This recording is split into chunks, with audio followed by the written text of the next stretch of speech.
સૌ શ્રોતાઓને પ્રણામ. આપનું સ્વાગત છે આજના આપણા ખાસ વાર્તાલાપમાં. આજે આપણે ગુજરાતીTV.com પર સેવક માધવ જસપરા દ્વારા જે રજૂ થયો છે શ્રી પ્રેમાનંદજી મહારાજનો એક ખૂબ જ પ્રેરક સત્સંગ પ્રસંગ, એનું થોડું ઊંડાણપૂર્વક વિશ્લેષણ કરીશું. આ તેમની 18 સપ્ટેમ્બર 2025ની એકાંતિક વાર્તાનું સાર છે. આપણો હેતુ એ છે કે મહારાજજીના જે મુખ્ય વિચારો છે, ભક્તિ, નામ સ્મરણની શક્તિ અને હા, જીવનમાં જે દ્વંદ્વો આવે છે, પડકારો આવે છે, એની વચ્ચે રસ્તો કઈ રીતે કાઢવો એ આપણે સમજીએ. આ જે મૂળ વાત છે એ ભક્તોના પ્રશ્નો અને મહારાજજીના જવાબો પર આધારિત છે. તો ચાલો શરૂઆત કરીએ એકદમ પાયાના પ્રશ્નથી, નામ જપની શક્તિ અને તેનો અભ્યાસ. એક ભક્તે પૂછ્યું હતું કે દિવસમાં ખાલી 10 મિનિટ કીર્તન કરીએ અને આખો દિવસ મનમાં ભગવાનનું નામ યાદ કરીએ, આ બંનેના ફળમાં શું ફેર છે? મહારાજીનો જવાબ તો ખરેખર એમ કે આંખ ખોલી નાખે એવો છે. હા, બિલકુલ. એમણે બહુ સ્પષ્ટ કહ્યું કે આ બેમાં તો આભ જમીનનો ફરક છે. પેલું 10 મિનિટનું કીર્તન કે જપ, એનાથી પુણ્ય મળે એ વાત સાચી, પણ એનાથી કંઈ ભગવાન વશમાં ના આવી જાય. જ્યારે આખો દિવસ જે સ્મરણ ચાલે ને, એ ભગવાનની પ્રાપ્તિનો રસ્તો ખોલી શકે છે. એમણે ભાર દઈને સમજાવ્યું કે આપણા જે પાપ કર્મો છે એ કંઈ 1-2 જન્મના નથી, આ તો અનંત જન્મોના ભેગા થયેલા છે. એટલે આ પાપના પહાડને કાપવા માટે થોડી વારનો જપ કંઈ કામ ન લાગે. એટલે કે નિરંતરતા એ જ ચાવી છે. જ્યાં સુધી મન એકદમ શાંત, નિર્મળ, ભગવાનના આનંદમાં સ્થિર ન થઈ જાય ત્યાં સુધી જપ વધારતા જ રહેવાનું. શરૂઆતમાં થોડો પ્રયત્ન કરવો પડે, પણ પછી ધીરે ધીરે એ આપણો સ્વભાવ બની જાય છે, એમ ને? બરાબર. અને પછી એ નામ છૂટે જ નહીં, સહેજ થઈ જાય. આ માટે એમણે એક સરસ વાત કરી હતી. એક શિષ્ય હતો, 18 વર્ષથી રામ નામનો જપ કરતો હતો, પણ એને એમ લાગ્યું કે મને કોઈ ફાયદો દેખાતો નથી. એટલે નિરાશ થઈને ગુરુ પાસે ગયો. ગુરુએ કહ્યું, સારું, એક કામ કર, તું ખાલી એક દિવસ 24 કલાક માટે રામ નામ ન લેતો. અને પછી એનાથી ન થયું હશે. હા, એના માટે એના અશક્ય થઈ ગયું. વારે વારે હોઠ પર રામ નામ આવી જાય. ત્યારે ગુરુએ સમજાવ્યું, બેટા, આ જ તારા 18 વર્ષના અભ્યાસનું ફળ છે કે હવે તું નામ છોડી જ નથી શકતો. આ જ તારી સાચી કમાણી છે. આ બતાવે છે કે કદાચ પાપનો બોજ એટલો બધો હોય કે ફળ દેખાતા વાર લાગે, પણ સાધના એ ક્યારેય નકામી નથી જતી. સાચી વાત. અને એમણે પેલું નામ જપના જે સ્ટેજ છે એની પણ વાત કરી હતી.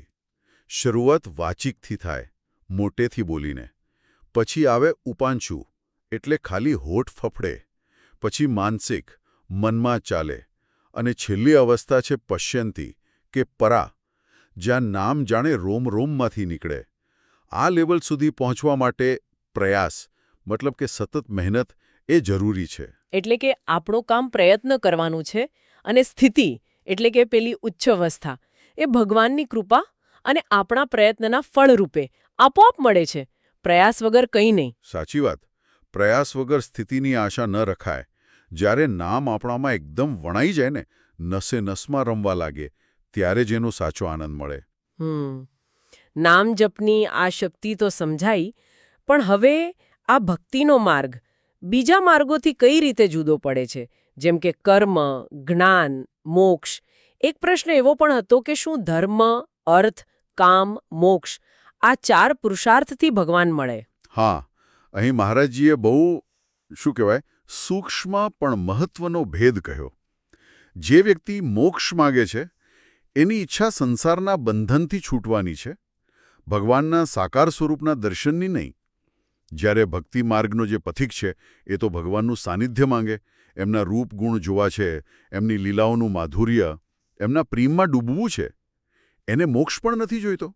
શાસ્ત્રોમાં કહ્યું છે ને, ન મોક્ષાકાંક્ષા. ઓહ, અચ્છા. એટલે બંનેના ગોલ જ અલગ છે.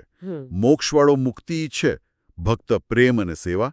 એમણે એ પણ કહ્યું કે ધર્મના રસ્તે ચાલીને કમાયેલો અર્થ એટલે કે પૈસા અને ધર્મવાળી કામ એટલે કે ઈચ્છાઓ એ મોક્ષ તરફ લઈ જઈ શકે. પણ જો ધર્મ વગર ખાલી પૈસાની ઈચ્છાઓ જ હોય તો એ શું કહ્યું એમણે? આસુરી વૃત્તિ. હા, આસુરી વૃત્તિ, રાક્ષસી સ્વભાવ. બરાબર. અને જ્ઞાન માર્ગ, જેમ કે સાંખ્ય યોગ, એ આત્માના શુદ્ધ સ્વરૂપને ઓળખીને મોક્ષ અપાવે. પણ એમાં ભગવાનના શ્રી વિગ્રહ એટલે કે એમના પૂજનીય સ્વરૂપના દર્શન કે સેવાનો ભાવ મુખ્ય નથી હોતો. જ્યારે ભક્તિ માર્ગમાં તો ભગવાનના સાક્ષાત્કારની, એમના સ્વરૂપને જોવાની, એમની લીલામાં ભાગ લેવાની તીવ્ર ઈચ્છા હોય છે. ભક્ત તો શાસ્ત્રોમાં જે વર્ણન છે ભગવાનનું એ બધું પોતે અનુભવવા માંગે. તો પછી આનો મતલબ એમ થયો કે રસ્તા અલગ અલગ છે, પણ શું મંઝિલ એક જ નથી? મહારાજજી કહે છે, હા, છેલ્લું સત્ય તો એક જ પરમાત્મા છે. એમણે યમુના નદીનું ઉદાહરણ આપ્યું. ઘાટ જુદા જુદા હોય પણ બધા જાય તો યમુના પાસે જ ને. એમ જ કર્મયોગ, જ્ઞાનયોગ, ભક્તિયોગ. વ્યક્તિએ પોતાની પ્રકૃતિ, પોતાની રુચિ, પોતાનો અધિકાર એટલે કે પાત્રતા જોઈને રસ્તો પસંદ કરવો જોઈએ. બધા રસ્તા છેવટે તો ભગવાન સાથે જ જોડે છે. બરાબર. અને આ ભક્તિ માર્ગને વધારે પાક્કો કરવા માટે સમર્પણ અને ગુરુકૃપા એનું શું મહત્વ છે? મહારાજજીએ આના પર પણ ભાર મૂક્યો છે. હા, આ બહુ જ મહત્વનો મુદ્દો છે. મહારાજજી સમજાવે છે કે જ્યારે વ્યક્તિ પોતાનું બધું જ ભગવાનને સોંપી દે છે ને, ત્યારે ભજન કે નામ સ્મરણ એ સતત અને સહેજ બની જાય છે. એમણે શરીરનું ઉદાહરણ આપ્યું. જેમ આપણે શરીરને ક્યારેય ભૂલતા નથી, કેમ કે આપણે એને હું માની લીધું છે. એમ જ જ્યારે ભગવાન સાથે એવી આત્મીયતા બંધાય ત્યારે એમનું સ્મરણ પણ શ્વાસ જેવું સહેજ થઈ જાય. જેને પ્રેમ કરો, જેને સમર્પિત થાઓ, એ તો યાદ રહે છે. અને પેલી નવધા ભક્તિ છે, શ્રવણ, કીર્તન, સ્મરણ, એ બધામાં છેલ્લી અને સૌથી ઊંચી ભક્તિ આત્મસમર્પણ છે. જેનું આત્મસમર્પણ થઈ ગયું એનું તો પછી ચાલવું, બોલવું, ખાવું, સૂવું બધું જ ભજન બની જાય. ખરું ને? બિલકુલ. અહીં એક રસપ્રદ સવાલ પૂછાયો હતો કે ગુરુ અને શિષ્યનો સંબંધ શું પહેલેથી નક્કી હોય છે? મતલબ કે પ્રારબ્ધથી બંધાયેલો હોય છે? મહારાજજીએ સ્પષ્ટ ના પાડી. કહ્યું કે આ સંબંધ ભાવનાત્મક છે, દિલનો છે અને ભગવાનની ખાસ કૃપાથી મળે છે, કર્મના ફળ તરીકે નહીં. શાસ્ત્રો પણ કહે છે, બિનુ હરિકૃપા મિલહી નહીં સંતા. હરિકૃપા વગર સાચા સંત કે ગુરુ ન મળે. તો પછી ગુરુના અસલી સ્વરૂપને કેવી રીતે ઓળખાય? એનો કોઈ રસ્તો ખરો? મહારાજજી એનો રસ્તો બતાવે છે. ગુરુએ જે મંત્ર આપ્યો હોય એનો સતત જપ કરવો. શ્રદ્ધાથી સતત મંત્ર જપ કરીએ ને એટલે આપણી વૃત્તિ મંત્રાકાર બને. મતલબ કે મન મંત્રના રૂપમાં જ તન્મય થઈ જાય. અને આ મંત્રાકાર વૃત્તિ ધીરે ધીરે ભગવદાકાર વૃત્તિ બની જાય. ત્યારે સાધકને ગુરુ, મંત્ર અને ભગવાન બધું એક જ દેખાવા લાગે. પણ શું ખાલી જપ કરવાથી જ ગુરુનું રહસ્ય સમજાઈ જાય? એટલું સહેલું છે?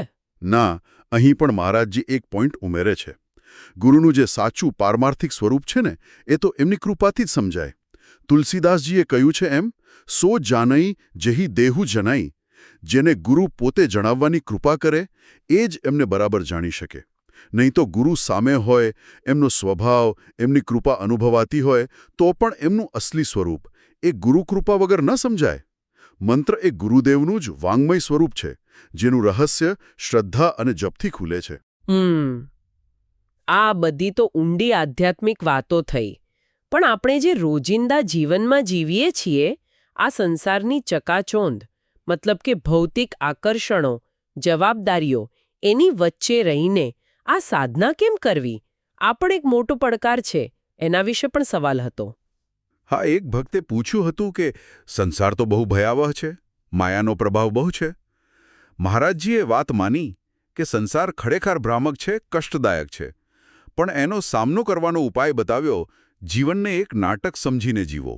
જ્યારે આપણને ખબર જ છે કે આ દુનિયા અને એના સંબંધો કંઈ કાયમ રહેવાના નથી, બધું ક્ષણભંગુર છે, તો પછી એમાં આપણને જે રોલ મળ્યો છે એ ભજવવામાં શું વાંધો? આ નાટકવાળી વાત થોડી વધારે સ્પષ્ટ કરશો? એનો મતલબ એમ કે આપણે જવાબદારીઓ છોડી દેવી? ના ના, બિલકુલ નહીં. મહારાજજીનો કહેવાનો મતલબ બહુ ઊંડો છે. નાટક સમજવું એટલે આપણે આપણી જે ભૂમિકાઓ છે, મા, બાપ, પતિ, પત્ની, સંતાન, મિત્ર, એ બધી પૂરી નિષ્ઠાથી, પ્રામાણિકતાથી ભજવવાની. પણ સાથે સાથે અંદરથી એ સતત યાદ રાખવાનું કે મારું સાચું સ્વરૂપ આ ભૂમિકા નથી. હું તો ભગવાનનો અંશ છું, એમનો દાસ છું. આ જગતમાં મારું ખરેખર કોઈ નથી સિવાય કે મારા ભગવાન. એમણે પેલું અભિનેતાનું ઉદાહરણ પણ આપ્યું હતું, નહીં? હા, બહુ સરસ ઉદાહરણ. જેમ કોઈ એક્ટર પૈસા માટે કે કલા માટે કોઈ રોલ કરે છે અને એટલો ડૂબીને કરે કે જોનાર પણ ભૂલી જાય કે આ તો એક્ટિંગ છે. પણ એક્ટર પોતે તો જાણે જ છે ને કે હું આ નથી. એમ જ આપણે પણ આપણો રોલ ભજવવાનો. પણ આપણી ફીસ પૈસા નથી, ભગવાનની ખુશી છે. આપણા ડાયરેક્ટર તો ભગવાન પોતે જ છે, જે આપણને સતત જોઈ રહ્યા છે. પણ શું આ રીતે અનાસક્ત રહીને રોલ ભજવવો સહેલો છે? એક સવાલ એવો પણ હતો કે અભ્યાસ અને સત્સંગથી મનમાં એક પ્રકારની ઉદાસીનતા આવી જાય છે. દુનિયાની પ્રગતિમાં રસ ઓછો થઈ જાય, પણ ઘરના લોકોને તો અપેક્ષા હોય ને. મહારાજજી આનો ઉપાય પણ એ જ બતાવે છે, ઉદાસીન રહીને જ કર્મ કરવાનું. ઉદાસીન એટલે કંઈ નિષ્ક્રિય કે દુઃખી નહીં, પણ અનાસક્ત. આસક્તિ વગર, ફળની ચિંતા કર્યા વગર, પોતાની જવાબદારી નિભાવવી. એમણે પોતાનું જ ઉદાહરણ આપ્યું કે હું રોજે હજારો લોકોને મળું છું, સેંકડો સાધકોને મળું છું, બધા સાથે પ્રેમથી વર્તું છું. દરેકને એમ લાગે કે મહારાજજી મને જ સૌથી વધુ ચાહે છે, પણ અંદરથી મારું ચિત્ત તો સતત મારા આરાધ્ય પ્રિયા પ્રીતમ એટલે કે રાધાકૃષ્ણમાં જ જોડાયેલું રહે છે.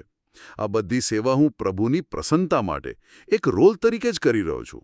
ઓકે, એટલે બહારથી પૂરી નિષ્ઠાથી કામ કરવાનું, પણ અંદરથી ભગવાન સાથે કનેક્ટેડ રહેવાનું. આ જ કર્મયોગ અને ભક્તિયોગનું મિશ્રણ થયું કહેવાય.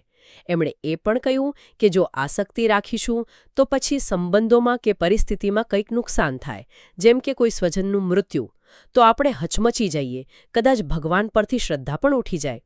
પણ જો એને નાટકના ભાગરૂપે જોઈએ તો સ્વીકાર કરવો સહેલો બને. મને ભજન કરતી વખતે જે મનમાં સારા ખરાબ વિચારો આવે છે, એના વિશે પણ એમણે માર્ગદર્શન આપ્યું કે આવા વિચારો આવે ત્યારે ગભરાવાનું નહીં, કે એનાથી અસરગ્રસ્ત પણ ન થવાનું. બસ એના પ્રત્યે ઉદાસીન રહેવાનું, સાક્ષી બનીને જોયા કરવાનું અને પોતાનો નામજપ ચાલુ રાખવાનું. આ તો મનની સફાઈ ચાલી રહી છે. જેમ ગંગાજીમાં ગમે એટલી ગંદકી નાખો, એ બધું વહાવી દે છે ને, એમ નામજપના પ્રવાહમાં મનના વિકાર ધોવાઈ જાય છે. અનંત જન્મોના સંસ્કાર, કચરો, એ બધું નામજપથી જ સાફ થાય. બરાબર. આ તો બધી ઊંડાણની વાતો થઈ.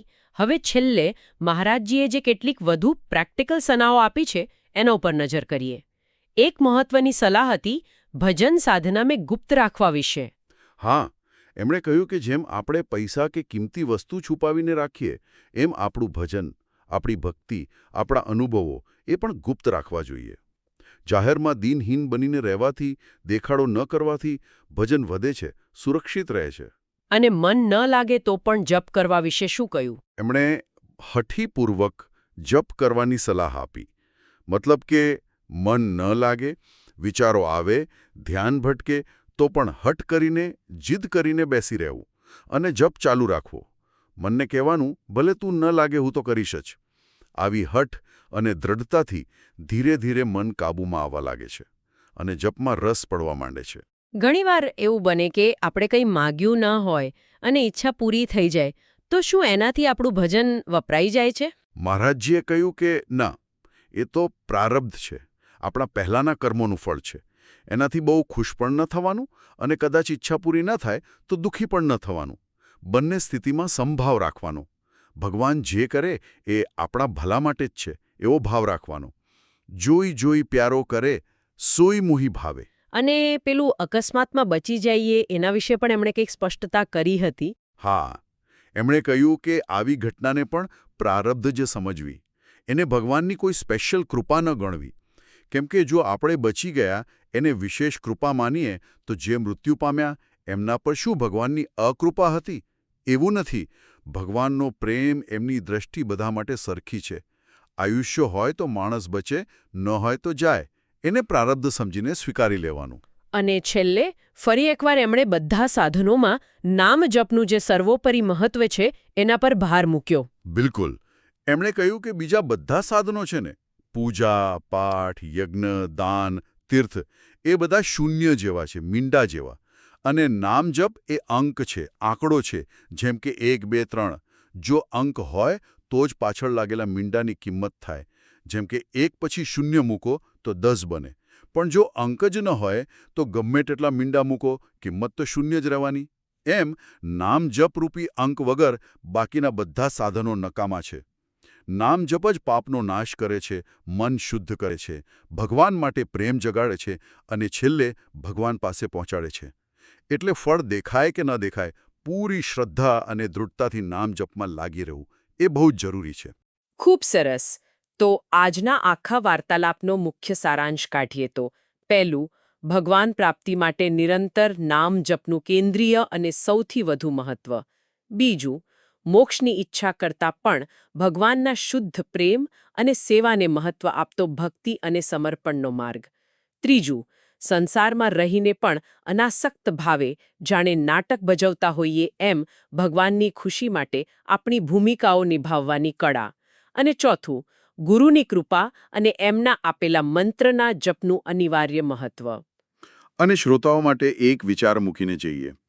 જો સંસારને નાટક તરીકે જોવું અને આપણો અભિનય ભગવાનરૂપી ડાયરેક્ટર માટે કરવો એ ચાવી હોય, તો આજે જ આ ક્ષણથી વ્યક્તિ પોતાની અત્યારની ભૂમિકાને આ નવી નજરથી જોવાનું શરૂ કરવા માટે કયું એક નાનું પહેલું પગલું ભરી શકે? કદાચ ખાલી આ વિચાર જ એક નવી શરૂઆત બની જાય. આશા છે કે શ્રી પ્રેમાનંદજી મહારાજના ઉપદેશોનું સેવક માધવ જસપરા દ્વારા પ્રસ્તુત આ વિશ્લેષણ આપ સૌને ગમ્યું હશે. જો આપને આ વાતચીત ઉપયોગી લાગી હોય તો આપના મંતવ્યો નીચે કોમેન્ટ બોક્સમાં જરૂર જણાવશો. અને હા, gujaratiTV.com ચેનલને લાઇક કરવાનું, તમારા મિત્રો અને પરિવાર સાથે શેર કરવાનું અને સબસ્ક્રાઇબ કરવાનું ભૂલશો નહીં. રાધે રાધે.